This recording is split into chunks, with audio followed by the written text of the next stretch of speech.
Então, irmão, a minha concepção de depravação total, eu faço jus ao próprio termo, né? Depravação total, o que que significa? Total no sentido de todas as pessoas, né? Que todos se corromperam. Então, nesse sentido, que todas as pessoas se corromperam e se afastaram de Deus, né? Mas não em que elas sejam completamente é, depravadas. Ainda há, mesmo depois da queda, resquícios da presença de Deus nelas. Inclusive, há uma frase de John Wesley que, quando eu aprendi ela pela primeira vez, eu estranhei, mas eu atestei pela minha própria experiência de vida que ela é uma frase verdadeira.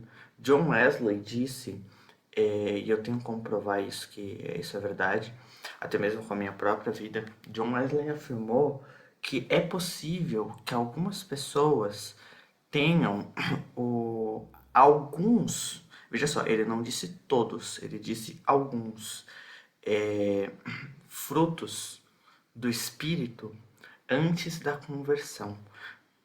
É óbvio que dentro do contexto de John Wesley, ele parece estar apontando de alguém que já era salvo, né, no sentido de Deus. Imagina só, pensa na perspectiva da seguinte forma.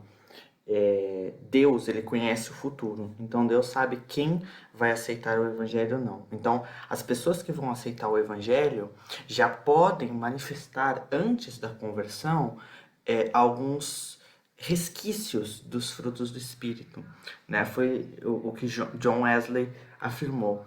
Apesar dessa frase ser bem estranha, porque está escrito fruto do Espírito, né? É uma frase verdadeira. E eu vou mais além. Eu posso dizer que até mesmo entre os ímpios ainda há isso. Porque, como eu falei para você, é, não foi completamente o caráter corrompido. Ainda há no homem um senso de moral, um senso de sabedoria, um senso de raciocínio, de escolha. Ainda há isso no homem. Porque a Bíblia, é só você pegar Romanos capítulo 1, 2 e 3, onde vai estar afirmado ali, bem claro, o apóstolo Paulo fala que é justamente por causa desse senso de moral e sabedoria que o homem tem que ele é indesculpável diante de Deus, porque ele tem capacidade de olhar para a natureza e reconhecer a existência de um Deus. Lembra que Paulo fala? Tais homens são indesculpáveis, porque tudo que de Deus pode conhecer, Deus se manifestou e tal, e tal, e tal. Então, ou seja, ele fala que o homem tem capacidade de olhar para as coisas criadas e, através delas, enxergar a Deus. Então você vê, a queda não afetou essa parte do homem, porque ele ainda tem capacidade de enxergar Deus, entende? Ele só não tem capacidade de se auto-salvar, de se, de se redimir, de conseguir pagar pelo seu pecado, mas ele tem capacidade de enxergar a Deus, de ver Deus, entende? De saber da existência de Deus e de um juízo. E aí sim é o que a Bíblia fala: tais homens são indesculpáveis, porque mesmo tendo capacidade para reconhecer isso, eles não reconhecem. Então, ainda pode haver nos ímpios alguns resquícios, poucos resquícios de alguma coisa. Talvez alguém que possa manifestar uma boa obra a alguém, ir lá e fazer uma caridade para alguém, alguém que honre seus pais, alguém que. Isso eu tô falando de ímpios, tá? Porque ímpios também fazem isso. Não tô dizendo todos os ímpios, né? Mas alguns ímpios mais sensatos, né? Fazem isso. Então, que tem aquele senso de você ser um bom cidadão, de você não matar. Se você chegar hoje e você perguntar para qualquer pessoa, pega um ateu que não crê em Deus e pergunta para ele: matar é errado? Ele vai falar é. Aí você pergunta, baseado no quê? Quem te ensinou que matar é errado? Porque se não existe Deus e não existe Bíblia, baseado no quê? Ah, você tem que honrar seus pais? Tenho. Ah, baseado no quê? Quem te ensinou isso? Por que que quando você quebra alguma coisa, na sua casa, você sabe, você tenta esconder, você não quer que seus pais descubram que você quebrou. Aí ele vai falar, ah, porque se meus pais descobrirem que eu quebrei, eles vão brigar comigo. Ah, e quem te ensinou que ter quebrado aquilo era errado? Porque aí você entra num loop infinito. Aí ele vai responder, meus pais, tá, mas e quem ensinou pra eles isso? Ah, os pais deles. E quem ensinou pros pais deles? Então você tá vendo que vai entrar num loop infinito. Quem foi o primeiro a descobrir isso? Você percebeu? Então há no homem ainda um senso de algumas coisas, alguns resquícios ainda de moralidade, bem poucos contaminados, mas ainda existe. E o próprio João Calvino afirma isso, né? Depois, posteriormente, eu fui perceber que na teologia de João Calvino também afirma isso. Existe uma coisa dentro do calvinismo chamada graça comum. Essa graça comum é para que serve? Paulo Júnior ele fala muito disso. Para que serve? Alguém que é ímpio ainda pode ter alguns resquícios de coisas de crente, como por exemplo honrar seus pais, não matar, ser uma boa pessoa, falando assim, por exemplo, de não mentir, não é, trapacear nesse sentido assim, né? Então essa tal dessa graça comum que ainda permite ao homem ter alguns resquícios da bondade de Deus. Então isso é interessante pensar dessa forma, porque isso me faz ter um conceito diferente sobre a depravação total, de que é total no sentido de que todos se corromperam e não total no sentido de completamente depravado. Isso me faz também chegar no conceito de que se o homem ainda tem capacidade dentro dele, ele não foi completamente destruído, ele ainda contém reflexos, resquícios da de Deus, né, da imagem de Deus, que nós somos criados à imagem e semelhança de Deus. Então, essa imagem ela foi borrada, mas ela não foi apagada. A gente continua sendo a imagem de Deus. Então, isso me faz entender que, opa, não foi todas as coisas, todas as áreas que foram contaminadas, porque ainda resta nele um pouco da imagem de Deus. Entende? Isso é, na verdade, uma bomba, né, em cima da teologia calvinista. Porque baseado nessa afirmação, que é um fato verídico, escriturístico, científico, que eu posso provar biblicamente fora da Bíblia, e até os próprios calvinistas aceitam isso. Quem não aceita é os ultra-calvinistas. Os ultra-calvinistas não aceitam, mas os calvinistas mais moderados aceitam isso também. E isso é uma bomba dentro da teologia calvinista. Por quê? Porque se o homem tem a moral dentro dele, ele pode ser autocondenável por si mesmo. Ele não precisa de Deus para condenar ele.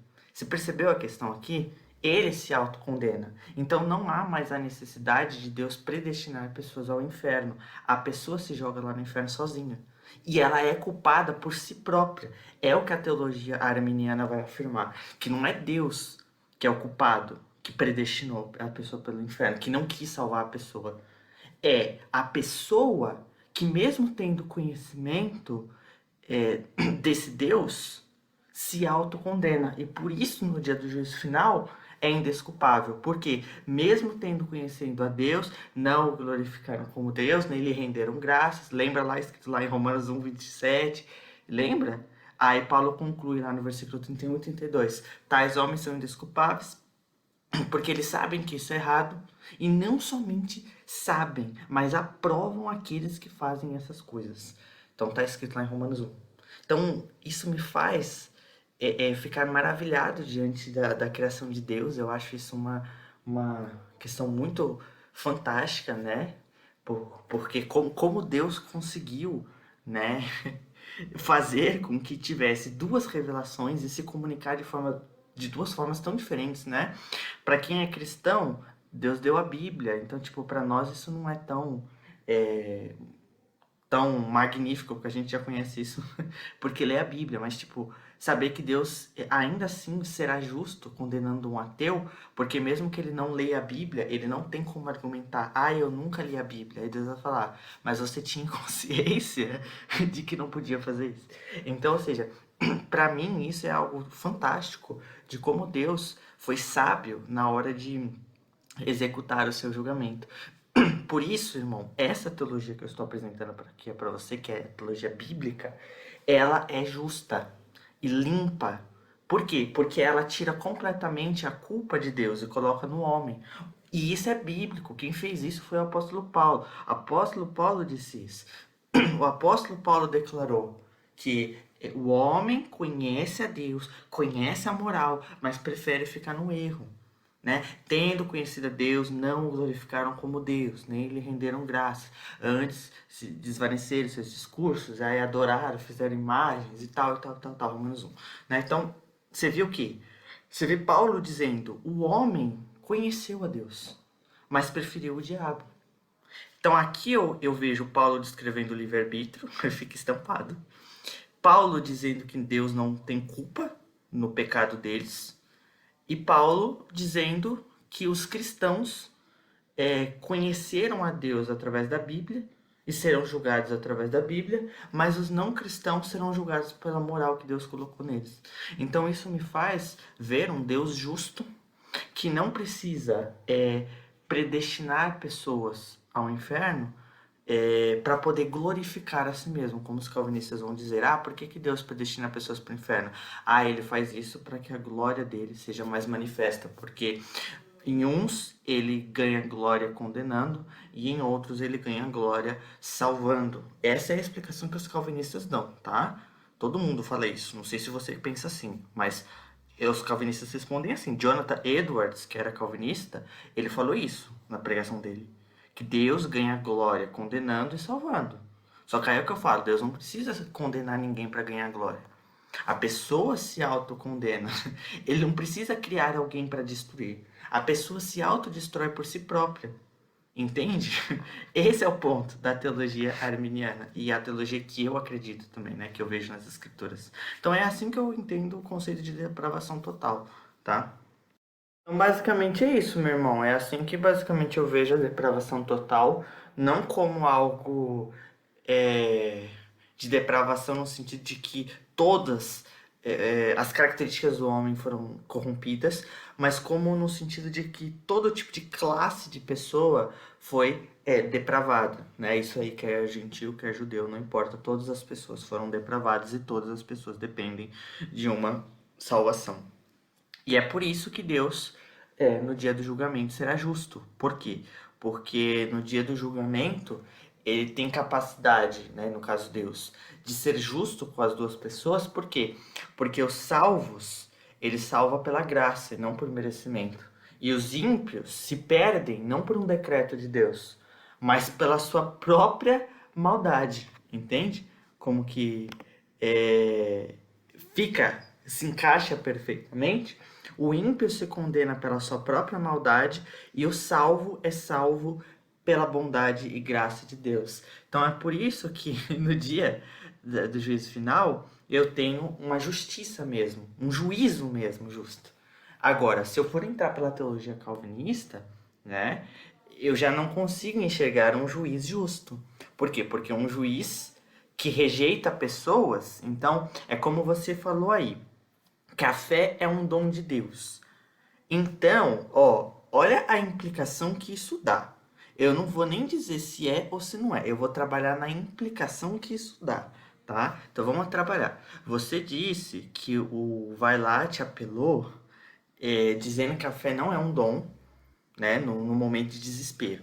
Só que o que acontece? Se você afirmar que a fé é um dom, você automaticamente coloca Deus como culpado. Porque a Bíblia afirma categoricamente que a salvação é pela fé. Mas se a fé é algo que vem de Deus, somente aqueles que Deus der fé serão salvos. Portanto, todos aqueles que não receberem a fé, não receberam porque Deus não quis dar. Percebeu? Aí não é alguma coisa em que o homem tem como conseguir. É algo que Deus precisa dar. Então, se ele não der, a culpa é dele por não ter dado. Você percebeu como é que fica o negócio muito sério? Aí, irmão, você tá jogando a culpa em Deus. Ele é o culpado. Você tá percebendo como que o negócio fica sério, rapaz? Rapaz, isso é muito sério, cara. Isso é muito sério. Aí você tá jogando a culpa em Deus. Aí é onde que tem justiça. Aí eu sei que você vai vir agora falar pra mim, ai, irmão, mas Deus não é obrigado a salvar as pessoas, ele salva quem ele quiser. Irmão, não é a questão de Deus querer, precisar salvar as pessoas. Não é isso, é a questão dele ser justo. Isso aí não é justiça, porque isso aí é fazer acepção de pessoas. Aí sim eu entro na teologia da Margarida. Bem me quer, mal me quer. Esse eu quero, esse eu não quero. E aí, como é que fica aí, rapaz? Isso porque eu ainda poderia pegar mais pesado com a teologia calvinista, né? Pegar e apertar. Sobre a questão do texto de Hebreus 6, que é muito mal interpretado pelas pessoas, Hebreus 6, irmão, é uma questão simples de resolver. O texto, ele fala de pessoas. Você quer ver? Eu vou até pegar aqui o texto para você. Só me dá um minuto aí, peraí.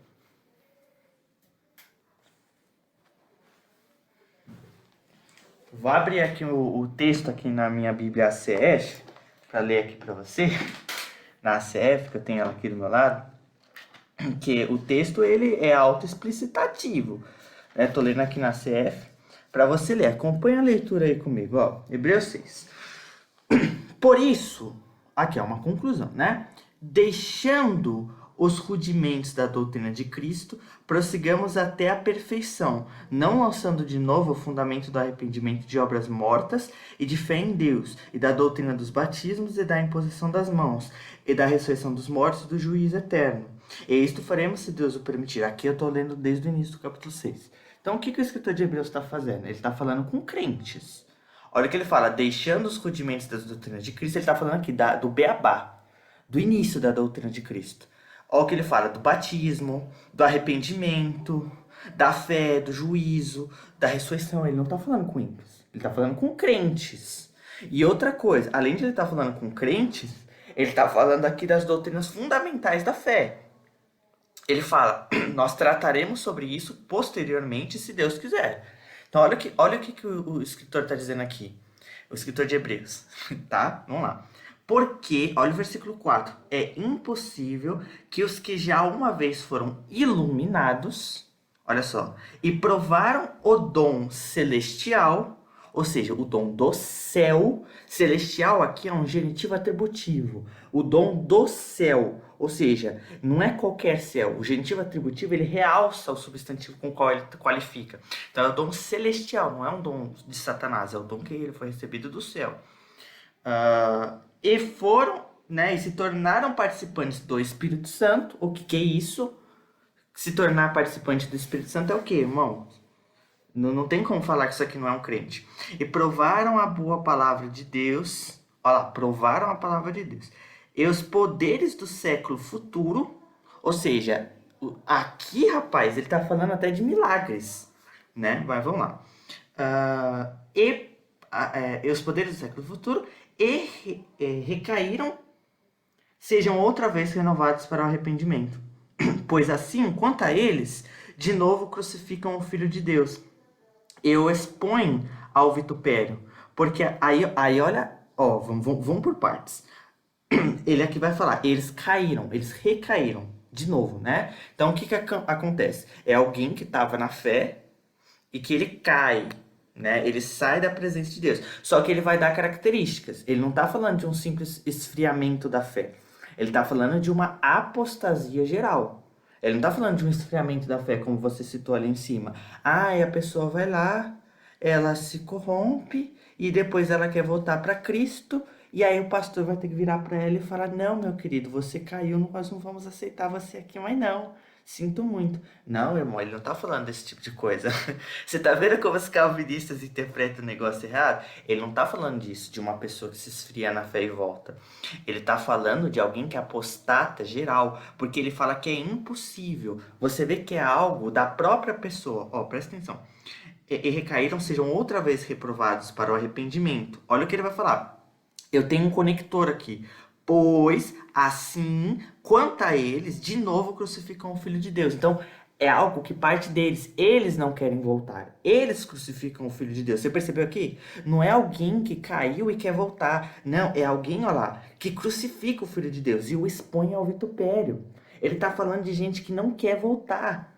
de- Você tá percebendo que ele tá falando de gente que não quer voltar, de gente que é apóstata? Olha o que ele vai falar. Porque a terra quem bebe a chuva, que muitas vezes cai sobre ela e produz erva proveitosa para aqueles por quem é lavrada, recebe a bênção de Deus. Ele tá falando de pessoas que receberam a palavra de Deus e produziram frutos. Mas a que produz espinhos e abrolhos é reprovada e perto está da maldição, o seu fim é ser queimada. Então ele está falando, as pessoas que receberam a chuva, olha lá, ó, a terra quem bebe a chuva, que muitas vezes cai sobre ela, a chuva que é a palavra de Deus. Ele fala, mas a terra que produz espinhos. Então, ou seja, ele recebe a palavra de Deus, mas ele rejeita, né? É por isso que ele fala que é reprovada e o seu fim é ser queimada. Lógico. Né? Jesus ensinou isso. Mas de vós, ó amados, versículo 9, falando com crentes, esperamos coisas melhores e coisas que acompanham a salvação, ainda que assim falamos. Porque Deus não é injusto para se esquecer da vossa obra e do trabalho do amor para com o seu nome mostrastes, né? Enquanto serviço aos santos e ainda servis. Mas desejamos que cada um de vós mostre o mesmo cuidado para a completa certeza da esperança até o fim. Olha só, ele está falando que você precisa continuar fazendo isso até o fim. Por quê? Para que vos não façais negligentes, mas sejais imitadores dos que pela fé e paciência herdam as promessas. Então ele está falando de gente que para no meio do caminho. Gente que começa, recebe a palavra de Deus, mas não herda a promessa de Deus. Por quê? Porque para no meio do caminho, irmão. Aqui ele já mata dois coelhos numa cajadada só. Ele já fala, já refuta a perseverança dos santos e já refuta também é, essa questão de salvo para sempre, né? Porque aqui ele vai falar que a pessoa ela pode sim perder a salvação, né? E ser impossível. Ela pode apostatar mesmo e ser impossível de voltar, né? Até porque ela nem quer voltar. Que o texto ele coloca de alguém que não quer voltar. Continuando aqui o texto, pra gente terminar o texto, versículo 13. Porque quando Deus fez a promessa a Abraão, como não tinha outro maior por quem jurasse, jurou por si mesmo, dizendo: certamente abençoando te abençoarei, e multiplicando te multiplicarei. E assim, esperando com paciência com a sua promessa. Então, ou seja, Deus prometeu uma coisa, mas Abraão teve que esperar, teve que perseverar até o fim. Se Abraão não tivesse perseverado, Deus não teria abençoado. Então, ou seja, ele poderia ter parado no meio do caminho. Versículo 16. Porque os homens certamente juram por alguém superior a eles, e o juramento para a confirmação é, para eles, o fim de toda contenda. Por isso, querendo Deus mostrar mais abundantemente a imutabilidade do seu conselho aos herdeiros da promessa, se interpôs com juramento. Então, ou seja, ele está falando que o que Deus disse vai se cumprir. Né? No caso aqui ele está falando da vida eterna, que a vida eterna vai existir. Isso aqui é uma coisa determinada por Deus. Agora, quem vai fazer parte da vida eterna, aí depende da pessoa, não de Deus. Né? Para que por duas coisas imutáveis, nas quais é impossível que Deus minta, tenhamos a firme consolação, nós os que pomos, nós os que pomos o nosso refúgio em reter a esperança proposta. Então ele está falando, nós que perseveramos no caminho de Deus e não saímos. Olha só, versículo 19: a qual temos como âncora da alma, segura e firme, e que penetra até o interior do véu, onde Jesus, nosso precursor, entrou por nós, feito eternamente sumo sacerdote segundo a ordem de Melquisedeque. Eu fiz aqui uma exegese, uma interpretação de Hebreus 6 completa, do versículo 1 ao 6 para você. Do versículo 1 ao 20, perdão. Capítulo 6 inteiro para você aqui, do livro de Hebreus. Para entender de uma vez por todas que o texto não está falando de esfriamento da fé, ele está falando de apostasia, gente que não quer saber de Cristo, tá? Deu para entender essa questão?